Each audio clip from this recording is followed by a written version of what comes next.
కలగని తెలియజెప్పగా వారు అతని మీద మరీ పగబట్టారు. ఏమన్నది అందులో? పగబట్టారు, మరీ పగబట్టారు. 8 వచ్చిన అందుకని సహోదరులు, నువ్వు నిశ్చయం ఏలుదవా మా మీద అధికారం ఇవ్వని చెప్పి అతని కాలం బట్టి అతని మాటను బట్టి అతని మీద మరింత పగబట్టారు. ఏంటంటే కలగన్నాడు. ఏం కలగడం? కళ ఏమా కలగన్నాడు. కలగంటే ఆ కళ అయ్యా మరి నా చుట్టూ మీరు సొప్పకట్టలాగా నా చుట్టూ చేరినారు, మరి నమస్కారం పెడుతున్నారు. సూర్యచంద్ర కూడా సాష్టాంగ నమస్కారం పెడతారు. ఏరా నీ అమ్మ మీ నాన్న మేము నీ అన్న నమస్కారం చేయాలి నీకు అని చెప్పి అప్పుడు వాళ్ళు అతని మీద పగబడ నేర్చుకున్నారు. 9వ వచనం 9వ వచనం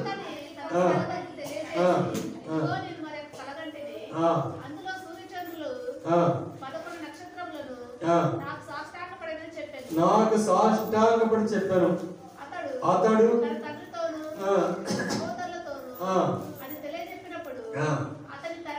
అతని తండ్రి అతనితో నీ కని కళ ఏంట్రా? నీ కళ ఏంటి? నేను నీ తల్లియు నీ సహోదరు నిశ్చయంగా వచ్చి నీకు సాష్టాంగ పడుదమని గర్జిస్తున్నాడు. ముందు కలగన్నాడు. 8 అక్కడ 8 చదువు.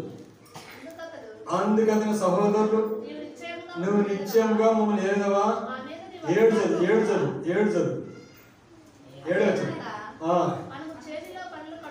అదేమనగా మనం చేతిలో పనులు కడుతున్నాం. నా పనులు లేచి నిలుచుండగా నీ పనులు నా పనులు చుట్టుకొని నా పనుకు సాష్టాంగపడి చెప్పారు. వాడు చెప్తుంటే మనకి ఎట్లా ఉందమ్మా?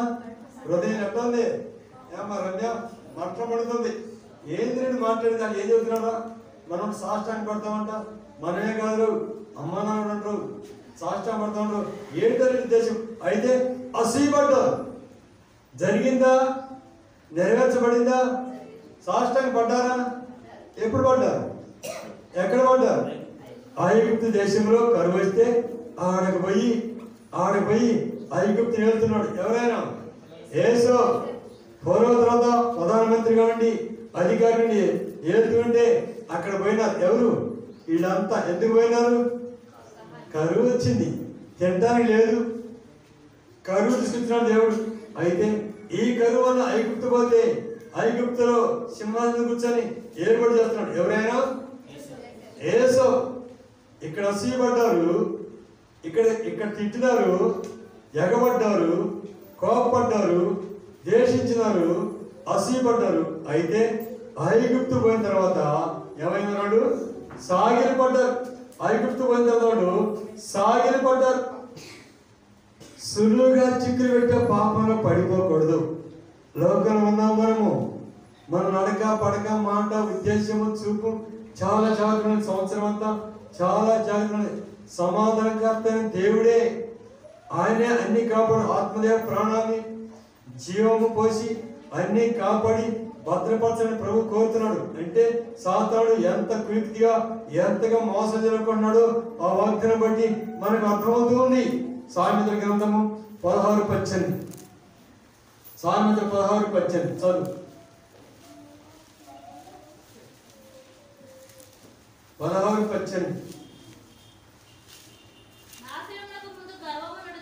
నాశనకు ముందు గర్వం నడుచును, పడిపోటకు ముందు అహంకారం. గర్వించారు అందులో గర్వించారు. గర్వం ముందుంటే దాని వెనకాల ఏముంటుందమ్మా? ఏముంటుంది? గర్వం ముందు పోతే వెనక వస్తుంది, నాశనం వస్తుంది. గర్వం మంచిది కాదు.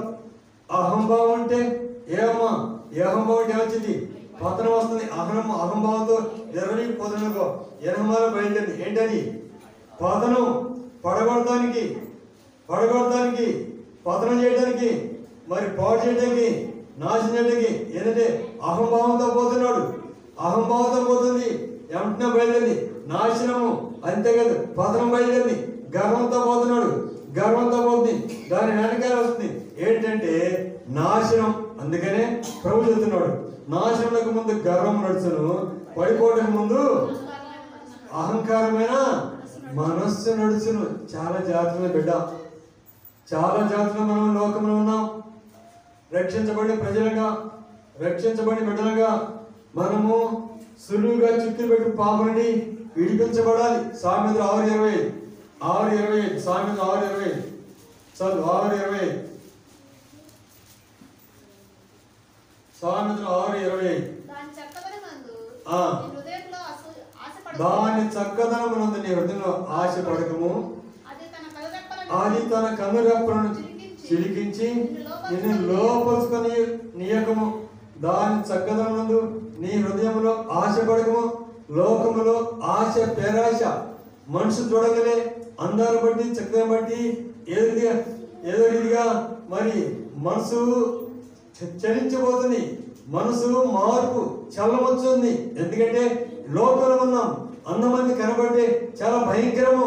అంటే ప్రభు అంటున్నాడు, నీ హృదయంలో దేని కూడా ఆశపడదు, దేని ఆశించదు. అంతేకాదు, అది తన కనురెప్పలను చిలికించినప్పుడు నిన్ను లోపరుచుకొని. ఎన్నో లోకాలు ఉంటూ ఉంటాయి, భయంకర పాపాలు, మోసాలు. ఈ లోకంలో ప్రభు దేవుడు తన బిడ్డలకి చుట్టూ ఏమించాడంటే చుట్టూ పాపాన్ని పెట్టినాడు. ఈ పాపంలో పడతారా, నా వైపు చూస్తారా, పాపంలో పడిపోతారా, నన్ను వెంబడిస్తారా అని చెప్పి ప్రభు దేవుడు సులువుగా చిక్కులు పెట్టే పాపం మనం తెలియకుండా మనం చేస్తూ ఉంటాం. మనకి తెలియకుండా పడిపోతాం. అసూయ పడ్డవనుకో అయిపోయింది, కోపపడ్డవనుకో అయిపోయింది. ఎన్నో ప్రభా క్షమించయ్యా, కోపపడ్డానయ్యా అనుకుంటే పర్లేదని అసూయపడి అటువంటి హృదయం అంతా కుంగిపోతుంది. హృదయం అంతా మరి ఎంతో వ్యాధంతో ఉంటుంది. హృదయం అంతా కమిలిపోతుంది. హృదయం అంతా పతనమైపోతుంది. హృదయంలో కుళ్ళు పుట్టుకుంది. ఏంటంటే నిలువు నిండిపోతూ ఉంటావు అని కలిగి ఉంటే. సులువుగా చిక్కులు పెట్టే పాపంలో పడ్డామంటే నిలువు నిండిపోతూ ఉంటాం. కాబట్టి సులువుగా చిక్కులు పెట్టి పాపానికి మనము దూరంగా ఉండబెట్ట. ఎందుకంటే సమాధానకర్త దేవుడు నీతో ఉండాలంటే, ఆయన మనతో ఉండాలంటే, ఆయన కొరకు మనం ఎలా జీవించాలంటే సులువుగా చిక్కులు పెట్టి పాపానికి దూరంగా ఉండాలి. రెండోగా చూడు, అపొస్తలుల కార్యములు 9:31. అపొస్తలుల కార్యం 9:31. అపొస్తలుల కార్యం 9:31 కావున యూదయ, గలిలయ, సమరయ దేశమంతటా సంఘము క్షేమాభివృద్ధి సమాధానం కలిగినను మరియు ప్రభువునందు భయమును పరిశుద్ధాత్మ ఆదరణ కలిగి నడుచుకొచ్చు విస్తరించడను.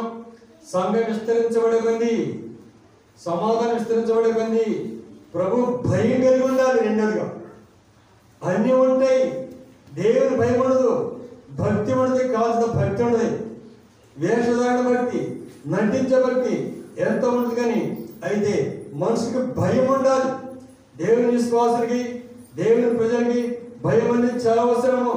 భయం ఉంటే ఎట్లా ఉంటామంటే విస్తరించబడిన దినాల్లో, ఆశ్రయించబడిన దినాల్లో, దేవుని కొరకు దేవునికి దగ్గర ఉన్న దినాల్లో భయం తొలగిపోతుంది, భయం పోతూ ఉంటుంది. 1 కొరింథీ పత్రిక, ఎందుకంటే భయం ఉంటే ఎట్లా ఉండదు. 1:10, 1 కొరింథీ 1:10 చదువు. 1 కొరింథీ 1:10. సహోదరులారా, మీరందరూ ఏకభావముతో మాట్లాడవాలని, మీలో కక్ష లేక ఏక మనసును ఏక తాత్పర్యంతోను మీరు సన్నద్ధులని మన ప్రభువైన యేసుక్రీస్తు పేట మిమ్మల్ని వేడుకొచ్చు. అంటే దేవుని భయం కలిగిన వ్యక్తి ఏకభావంలోకి వస్తాడు, ఏకభావం కలిగి ఉంటారు. అంతేకాదు కక్షలు ఉండవు, కార్పణ ఉండవు. ఏక మనసు, ఏక తాత్పర్యం కలిగి ఉంటారు. దేవుని భయం అంటే, దేవుని భయం కలిగిన మనుషులు ఏక తాత్పర్యము, ఏక మనసు, కక్షలు, కటాలు ఏమి తొలిగిపోతాయి. ఏంటంటే ప్రభువుని బట్టి భయంతో నడుచుకుంటున్నాం. ప్రభుతో బట్టి భయంతో నడుచుకున్నాం కాబట్టి దేవుని భయపడున్నాం కాబట్టి ఏక మనసు, ఏకాత్మ, మరి కక్షలు, కార్పణ్యాలు, కోపములు, ఆవేశం తీసివేయబడతాయి. 1 దశలోని పత్రిక ఇలా జీవిస్తున్న మనము ఎట్లా ఉంటామంటే 1 దశలోని పత్రిక 4:17 1 దశలోని పత్రిక 4:17 ఆ మీదట సజీవులమై నిలిచి ఉండు మనము వారితో కూడా ఏకముగా ప్రభువుని ఎదుర్కొంటకు